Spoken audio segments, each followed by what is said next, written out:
This is called the Cheshire Cat, which is in particular to the Alice in Wonderland, the Cheshire Cat. At pag tinignan yung mukha and yung itsura nung side, yung design, it looks like the Cheshire Cat from the Alice in Wonderland, no?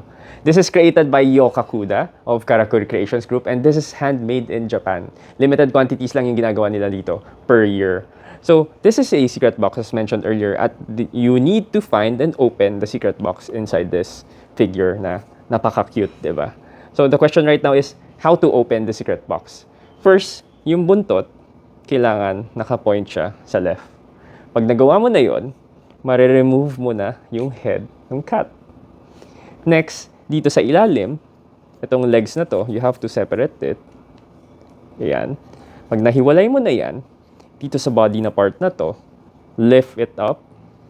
Pag na-lift mo na yan, you will be able to reveal the secret compartment